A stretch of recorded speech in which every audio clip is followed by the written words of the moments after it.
और मैं आपको ये कसम खा के बोलता हूँ, ये हा का कसम खा के बोलता हूँ, आने वाले दिन में जो भी करूंगा करूंगा। और अगर पॉलिटिक्स करना है बुबागरा को, तो मैं पॉलिटिक्स आपके साथ नहीं किसी और के संग करूंगा। जिसने आपके साथ पॉलिटिक्स किया, अब मैं उनके साथ पॉलिटिक्स करूंगा।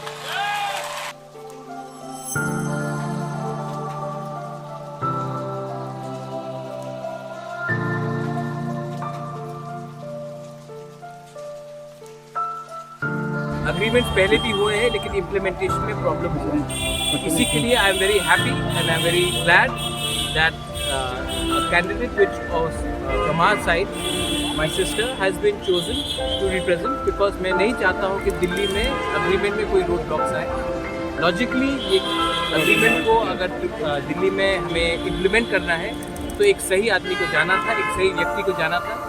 और तिपरा मोथा एंड बीजेपी ने डिस्कशन के बाद हमने एग्री किया है कि she will be the best candidate, जो हमारा सोल्यूशन को एक कॉन्स्टिट्यूशनली एक फ्रेमवर्क के अंदर, एक टाइम फ्रेम के अंदर हमें सॉल्व कराने के लिए एक चांस है। Those who are targeting you personally, what will be your message to them? अरे those people who are targeting, let them target। मैंने क्या कहा था कि मैं अपने लोगों के साथ पॉलिटिक्स नहीं करूंगा, मैं उनके साथ पॉलिटिक्स करूंगा जिसने मेरे संग पॉलिटिक्स किया है। मैं उनको रुलाऊंगा जिसने मुझे रुलाया था।